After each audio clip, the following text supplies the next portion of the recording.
Good morning. This is KELOLAND on the go with all you need to know in news and weather as you start your day. A 35-year-old woman is behind bars this morning charged with first-degree murder. Jerry Lynn Jensen was booked into the Minnehaha County Jail Thursday afternoon.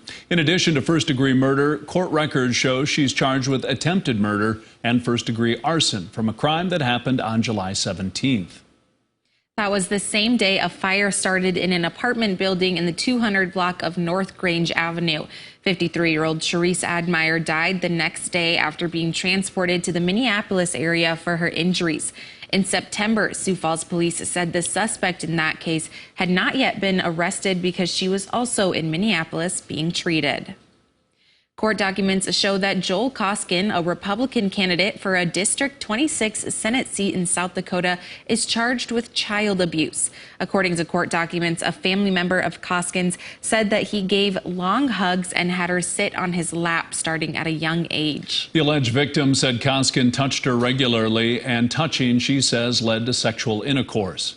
A criminal complaint alleges that Koskin exposed a minor to a foreseeable harm from 2014 to 2020 in Millette County. The complaint alleges that Koskin exposed a victim to sexual grooming behaviors. Meanwhile, 2 Nebraska men were arrested after a traffic stop outside of Summit. The Roberts County Sheriff's Office says it happened near a business on US 12 just after 10:30 last night. During a search, a BB gun, dagger, machete, curved knife, multiple smaller knives, a cattle prong, along with meth and marijuana were found in the car. The driver, Derek Smith, and passenger, Johnny Johnson, are facing multiple drug charges. A group of former law enforcement and military members are sharing their support for legalizing recreational marijuana in the state. The former officers are advocating for IM-27 in all corners of the state, sharing the same message. They believe drugs are a problem, but marijuana isn't the issue. Instead, they believe it's a distraction and a waste of resources that could better be spent battling the state's real problem with meth, opioids, and fentanyl. It would release officers to do real police work. It takes so long to adjudicate and so many resources to adjudicate one marijuana case. It takes the arresting officer, a cover officer, a booking officer, an evidence technician, a supervisor, narcotics detective, narcotics supervisor, judge, jury, state's attorney, defense attorney. That's a lot of resources. We should be doing that, using that on something else. These officers also believe voting yes on IM-27 would help battle black market drug dealers, where they believe the real danger lies. Now let's get a check of our weather with meteorologist Scott Munt. A much cooler day today out there, Scott. Oh, cooler day indeed. Temperatures today in the 40s for afternoon highs. Now, this will happen with partly cloudy skies. Temperatures, though, do slowly warm for this coming weekend. You see, we'll have a high of 46 in Sioux Falls, 44 in Aberdeen, 45 here, and 47 in Rapid City. More details on your forecast with Brian coming up. Thank you, Scott. 3 Sioux Falls City Council members are speaking out in favor of Holstone's proposed pork plant in Sioux Falls and say you should vote no on the slaughterhouse ordinance. Marshall Selberg, Alex Jensen, and Kurt Sales say the new pork plant has an agriculture focus and brings jobs, economic development, and growth to Sioux Falls. It is important that we get behind this Holstone project and live up to the word that's been given to them, again, by them doing the steps that have been asked of them.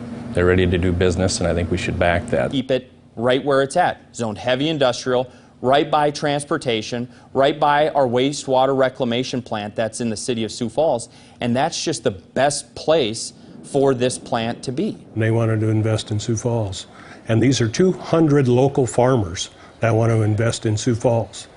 And I appreciate that agriculture is still a key in our community to economic success. KELOLAND News has covered Smart Growth Sioux Falls' side in the past. We did reach out to them for an interview, but they declined and left a statement in part saying it's time to let the people decide what kind of future we want for Sioux Falls. You can read the full statement attached to this story at KELOLAND.com. Election Day is less than a week away, and county auditors are preparing for the big day. In Lincoln County, the auditor's office hosted a public testing that allowed people to come and watch the ballot counting machines at work. Republican Senator Jim Bolin from Canton was one of the people there asking questions about the election process. South Dakota has a very secure and a very effective system. Our auditors, Secretary of State, all of these people work very hard to make sure we have, again, a fair and proper elections. And please go out and let your opinions be known. The ballot counting machines were tested 2 other times before as well. Well, Tripp County plans to hand count ballots for the election next week. The Tripp County Commission voted unanimously to hand count the midterm election. Representatives from the South Dakota Canvassing Group joined the Tripp County Commission meeting via Zoom. The group wants to change election laws in the state. According to election results, Tripp County voters cast nearly 2,700 ballots in the U.S. presidential race in 2020.